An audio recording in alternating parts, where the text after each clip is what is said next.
नमस्कार, news 21 express में आपका स्वागत है। आइए नजर डालते हैं आज की ताजा तरीन खबरों पर। यूक्रेन से लौटे भारतीय स्टूडेंट्स बोले, दूतावास की सलाह का किया पालन, घबराने की कोई बात नहीं। भारतीय स्टूडेंट ने यूक्रेन से लौटने के बाद कहा, मैं अपने देश में वापस आकर खुशी महसूस कर रहा हूँ, घबराने वाली कोई बात नहीं है।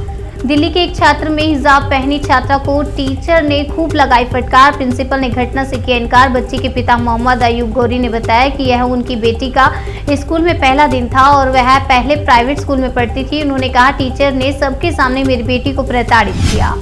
अगली खबर राजस्थान से। काली दुल्हन वाले बयान पर पूनिया ने मांगी माफी, कहा मैं सामान्य तौर पर नहीं करता ऐसे शब्दों का इस्तेमाल। गहलोत सरकार के बजट की काली महिला से तुलना करने वाले बयान पर बीजेपी प्रदेश अध्यक्ष सतीश पूनिया ने कहा कि मेरे उन शब्दों से किसी को बुरा लगा हो तो भावनाएं आहत हुई हैं तो मैं विनम्रता से क्षमा प्रार्थी हूँ।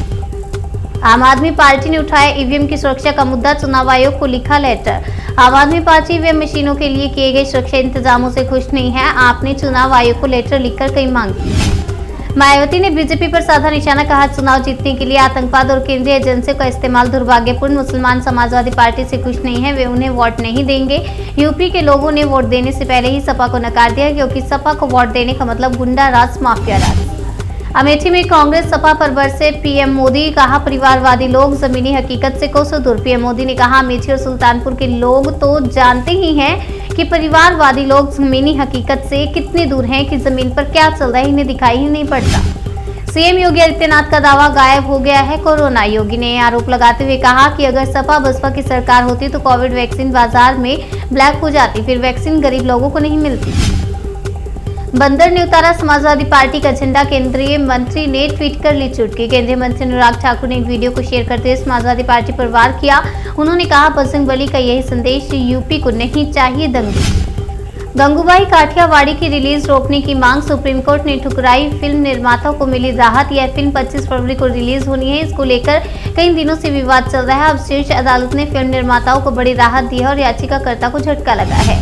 प्रयागराज में बीजेपी के लिए वोट मांग रहे हैं अमेरिका से आए योगी, देखकर हैरान हो रहे लोग। यूपी के प्रयागराज में सीएम योगी आदित्यनाथ के हमशक्ल डॉक्टर दयाशंकर इन दिनों आकर्षण का केंद्र बने हुए हैं। योगी की तरह दिखने वाले दयाशंकर बीजेपी के पक्ष में माहौल बनाने की कोशिश में जुटे हैं।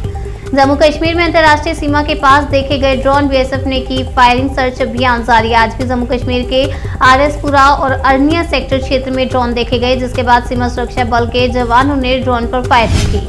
कान पकड़कर उठक बैठक कर रहे बीजेपी नेता का वीडियो वायरल, अखिलेश यादव ने ट्वीट कर उड़ाया मजाक। अखिलेश यादव ने कहा कि हम कह रहे थे ना, 700 से ज्यादा किसानों की मौत के लिए जिम्मेदार भाजपाई, अगर कान पकड़कर 700 उठक बैठक भी लगाएं तो भी जनता माफ नहीं करेगी। यूक्रेन में फंसे भारतीयों को लाने की कोशिश जारी, सरकार बोली हम पहले भी वापस लाए हैं। रूस और यूक्रेन के बीच जंग छिड़ गई है, दोनों देशों के बीच तनाव अपने चरम पर है।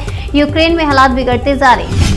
समझ लीजिए परिवारवादियों का खेल खत्म, एग्जिट पोल का इंतजार मत कीजिए। पीएम मोदी ने ईवीएम का जिक्र कर कही बड़ी बात। यूपी में 4 चरणों का मतदान पूरा हो चुका है और अब 5वें चरण के लिए पीएम मोदी और अमित शाह समेत तमाम बड़े नेता रैलियां करने में जुटे हुए हैं। वे जमकर सपा पर निशाना साध रहे हैं।